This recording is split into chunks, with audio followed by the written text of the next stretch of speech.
Hey guys, welcome back our YouTube channel SSC logic. This is Arun Rajput. अब मैं आज आपको क्या करूँगा, चाइल्ड पेडागोजी जो होती है, जो सीटेट में सबसे ज़्यादा इंपॉर्टेंट होती है ना। उससे सबसे ज़्यादा क्वेश्चंस आते हैं और सबसे ज़्यादा ही उससे क्वेश्चन पूछे भी जाते हैं। और लगभग पूरा जो पेडागोजी सीटेट का जो पेपर पैटर्न है वो पेडागोजी बेस्ड ही होता है। हमें लगता है कि यह सब चीज़ें हैं ना, तो जो क्वेश्चन भी आते हैं वो पेडागोजी पर बेस्ड आते हैं। 15 क्वेश्चन पेडागोजी से आते हैं, 15 क्वेश्चन हमारे सिलेबस से आते हैं, है ना। तो इसमें क्या होता है कि और लगभग देखने में लगता है कि सारे क्वेश्चन ही हमारे पेडागोजी से आ रहे हैं, है ना। तो यह है। तो इसमें हम क्या है, पेडागोजी का बहुत ही ज़्यादा सबसे ज़्यादा इंपॉर्टेंस होता है पेडागोजी के बारे में। तो आइए आज हम शुरू करते हैं पेडागोजी, है ना। तो पेडागोजी में क्या रहेगा, चलिए देखते हैं। सबसे पहले चाइल्ड डेवलपमेंट की पेडागोजी जो है वो उसको हम सबसे पहले देखेंगे। चलिए, तो सबसे पहले क्वेश्चन मेरा क्या है, सबसे पहला क्वेश्चन है उस पेडागोजी को समझिए। पेडागोजी क्या कहती है क्या नहीं कहती है, उसके ऑप्शन चारों ऐसे रहते हैं जैसे सेम ऑप्शन लगते हैं, पर मुझे समझना होता है ये हमारे ब्रेन पर डेवलपमेंट करता है। जैसे जिस लेवल का क्वेश्चन है, यानी आपका प्राइमरी लेवल का क्वेश्चन है, तो आप अपने ब्रेन को प्राइमरी लेवल तक ही रखिए। आप खुद को प्राइमरी लेवल में ले जाइए, उस ऑप्शन का आंसर सोचिए कि क्या होगा, तो आप बेहतर कर पाएंगे। अगर आपका जूनियर लेवल का है तो जूनियर लेवल पर रखिए अपने आप को, जूनियर लेवल में आप खुद पर ये सोचिए कि यह क्वेश्चन मेरे ऊपर बना है ना।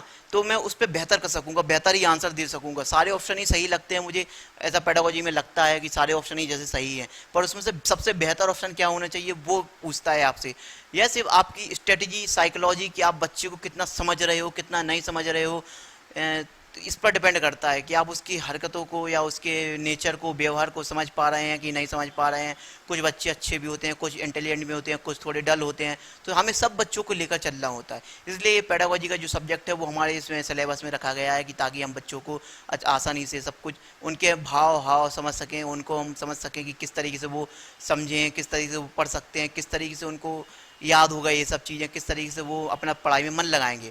तो वो सब चीज़ें हैं, इसलिए इस पेडागोजी का सबसे ज़्यादा इंपॉर्टेंस होता है और इसलिए पेडागोजी पढ़ाई जाती है और क्वेश्चन भी पूछे जाते हैं उससे।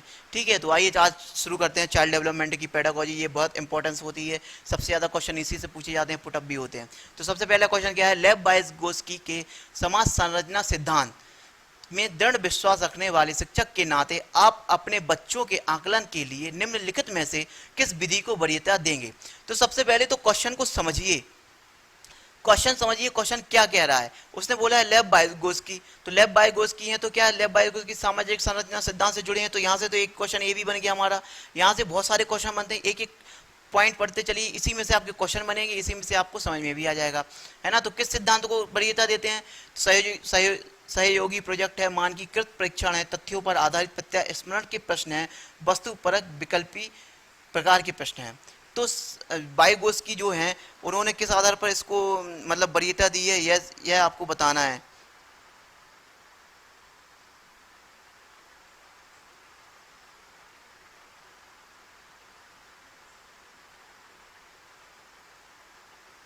ना। तो आप इसको सोचिए जरा क्या रहेगा, क्योंकि वाइगोत्स्की क्या है, इसको थोड़ा दिमाग लगाइए। वाइगोत्स्की ने क्या कहा है, वाइगोत्स्की ने यह कहा है कि वाइगोत्स्की के अनुसार अंतः सामाजिक क्रिया के अनुसार सोच सोच व व्यवहार में निरंतर बदलाव लाता है।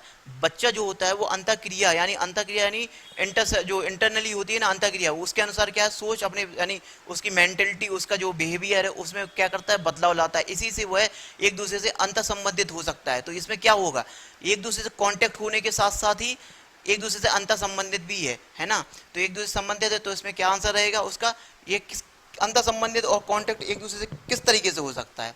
तो सामाजिक संरचना के अनुसार अगर हम देखेंगे तो एक ही से बनता है कि सहयोगी जो प्रोजेक्ट होता है कि बच्चों को सहयोगी प्रोजेक्ट बनाकर देंगे हम, कि एक प्रोजेक्ट देंगे उसमें बच्चे क्या करेंगे, एक दूसरे के साथ मिलकर अपनी वार्ता करेंगे। वार्ता करने के साथ साथ वो क्या करेंगे कि एक दूसरे के व्यवहार को भी समझेंगे और उस व्यवहार के समझने के साथ साथ बच्चे सीखते भी हैं। वो एक सामाजिक संरचना के अनुसार हो जाता है। ठीक है, तो इसका आंसर क्या रहेगा, सहयोगी प्रोजेक्ट। ये बिल्कुल ध्यान से पढ़ते चलिए, अच्छे से क्वेश्चन है।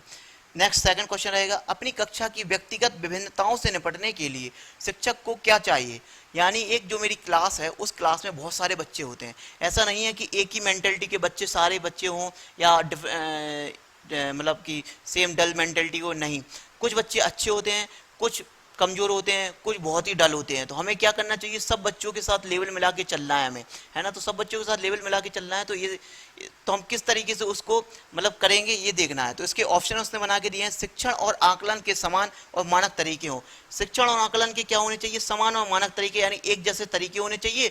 और मानक तरीके यानी उसका एक मानक रूप होना चाहिए कि भाई इस तरीके से पढ़ाइए आप, ताकि बच्चों के जो है व्यक्तिगत विभिन्नता है उससे निपटने के लिए, यानी उसकी व्यक्तिगत जो विभिन्नता है उसके अंदर बहुत सारी चीजें चलती रहती हैं, उनसे निपटने के लिए हमें चाहिए तरीके। दूसरा रहेगा बच्चों को उनके अंकों के आधार पर अलग करना सही रहेगा, नहीं। बच्चों को उनके अंकों के आधार पर अगर हम अलग कर देंगे तो हम उनमें क्या करते हैं, उनकी विभिन्नताओं से मतलब उनको डिस्ट्रीब्यूट कर देते हैं, उनको ऐसी कैटेगरी में रख देते हैं जिससे वो अपने आप को थोड़ा डल महसूस करने लगेंगे, वो समझेंगे कि हम जैसे कमजोर हैं। तो ये भी हमें नहीं करना है। और बच्चों से बातचीत करें और उनके दृष्टिकोण को महत्व दें, ये क्या है, बच्चों से बातचीत करें और दृष्टिकोण को महत्व दें। और चौथा पॉइंट क्या है, विद्यार्थियों के लिए कठोर नियमों को लागू करें। तो इसमें से कौन सा ऑप्शन सही होगा आप समझिए, आप थोड़ा ध्यान रखिए, थोड़ा क्वेश्चन को पढ़िए समझिए, आप ऑप्शन से भी देख सकते हैं, है ना। तो थोड़ा दिमाग लगाइए, थोड़ा दिमाग लगाएंगे तो जल्दी आएगा आपको समझ में। तो इसका जवाब क्या रहेगा, बच्चों से बातचीत करें। देखिए पहला जो ऑप्शन है, शिक्षण और आकलन के समान उनके मानक तरीके। आकलन, शिक्षण और आकलन के समान, यानी आकलन क्या होता है, जो हम उसका फीडबैक जो होता है, आकलन मतलब उसका जो पृष्टि पोष्टि बोलते हैं जो, तो आकलन करते हैं कि किस तरीके से बच्चा सही है किस तरीके से नहीं है, उसके समान मानक बिल्कुल नहीं होने चाहिए। समान मानक इसलिए नहीं होने चाहिए क्योंकि हर तरीके का बच्चा अपनी क्लास में रहता है ना। तो एक समान मानक कर देंगे तो वो सब गड़बड़ हो जाएगा काम, तो वो नहीं होना चाहिए। इसके बाद बच्चों को उनके अंकों के आधार पर अलग कर देना, नहीं, ये बिल्कुल बहुत ही गलत तरीका है। बच्चों को अगर उनके अंकों के आधार पर अलग कर देंगे तो बच्चे कभी सीख नहीं पाएंगे कि उनको क्या सीखना है क्या नहीं सीखना है, ठीक है।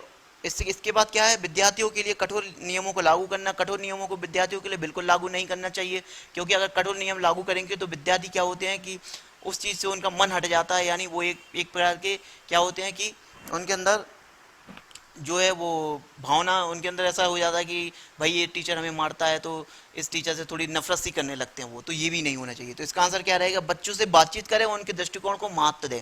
ये इसलिए महत्व है क्योंकि जब हम बच्चों से बातचीत करेंगे, उनसे अच्छे से बात करेंगे, तो वो बच्चे हमें अपनी प्रॉब्लम्स बताएंगे, समस्या बताएंगे, है ना। और जो वो कहते हैं तो उनकी बातों को हमें क्या करना चाहिए, बढ़ावा देना चाहिए। इसलिए बढ़ावा देना चाहिए ताकि बच्चे हमसे अपनी जो बातें हैं वो सारी बातें शेयर कर सकें। इसलिए इसका आंसर रहेगा सी, ठीक है।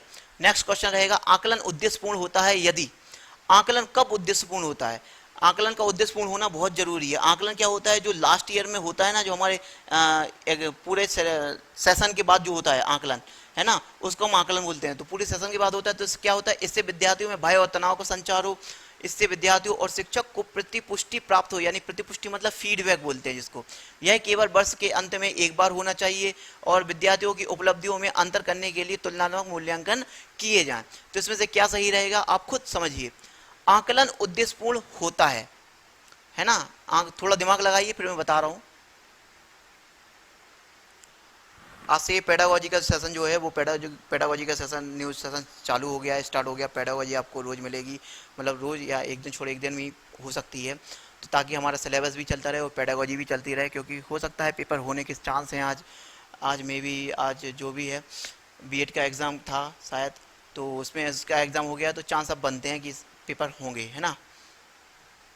तो क्या है, बीएड का एग्ज़ाम भी हो चुका है, तो जो है कि अब पेपर हो सकते हैं, होने के चांस हैं। और हो सकता है कि अब जो अभी बाउंडेशन वगैरह थी वो सारी बाउंडेशन हटा दी जाएंगी।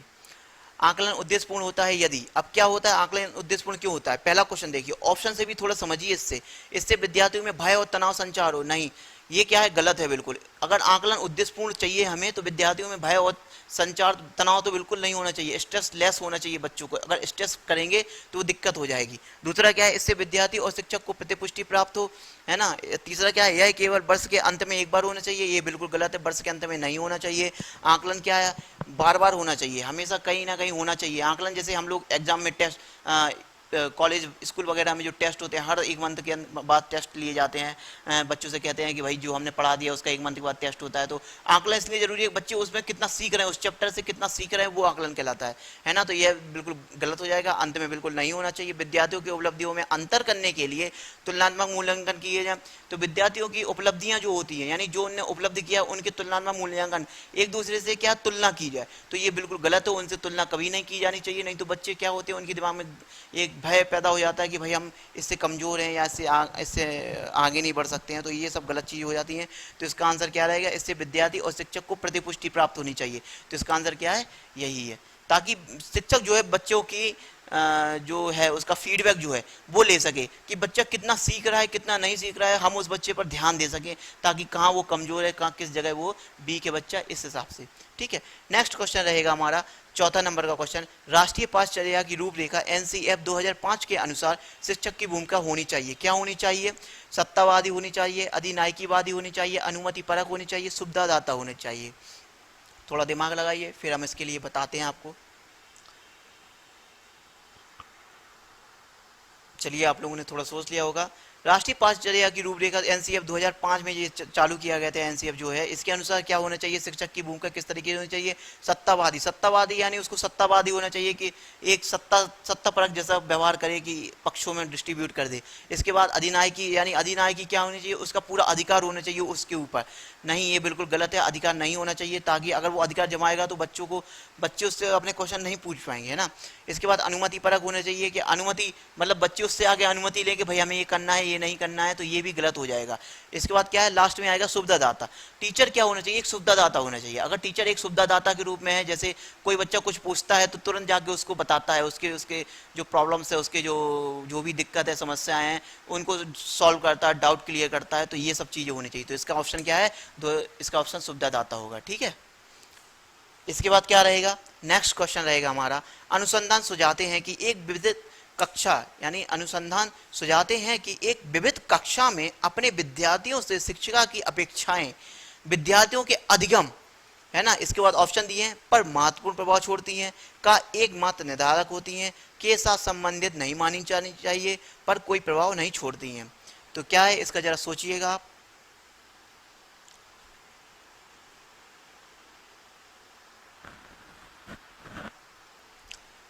चलिए अब मैं बताता हूँ क्या होना चाहिए, है ना। तो क्या है कि अगर एक अनुसंधान शिक्षक है तो शिक्षिका की आकांक्षा है वो क्या होनी चाहिए, एकमात्र निर्धारक, यानी पहला क्या है, पर महत्वपूर्ण प्रभाव छोड़ती हैं। तो हाँ, ये हो सकता है, पर महत्वपूर्ण प्रभाव छोड़ती हैं, क्योंकि जो अपेक्षाएं होती हैं अधिगम के समय, शिक्षक भी जो होता है, शिक्षक या शिक्षिका जो भी होता है, वो विद्यार्थियों से क्या करता है, अपेक्षा करता है कि बच्चा अच्छे से अच्छा पढ़े, है ना, अच्छे से अच्छा पढ़े और अच्छे से अच्छा फीडबैक दे मुझे। तो इसका आंसर क्या रहेगा, पर महत्वपूर्ण प्रभाव छोड़ती हैं। इसके बाद दूसरा ऑप्शन क्या रहेगा, का एकमात्र निर्धारक होती हैं, एकमात्र निर्धारक बिल्कुल भी नहीं होती हैं। क्या एकमात्र निर्धारक नहीं होती हैं, के साथ संबंधित नहीं मानी जानी चाहिए, तो ये गलत रहेगा, उसके साथ संबंधित होनी चाहिए, तो ये आंसर हमारा गलत है। और पर कोई प्रभाव नहीं छोड़ती हैं, तो पर कोई प्रभाव नहीं छोड़ती हैं, ऐसा नहीं हो सकता कि टीचर अगर क्लास में पढ़ा रहा है तो उस पर क्या होता है, उस पर कोई भी प्रभाव नहीं छोड़ना चाहिए, है ना, तो उस पर कोई भी प्रभाव नहीं छोड़ती हैं, तो ये भी गलत हो जाएगा हमारा। तो पहला आंसर रहेगा, क्या रहेगा, ए ऑप्शन रहेगा मेरा, है ना, तो ए ऑप्शन रहेगा। हाँ, तो बस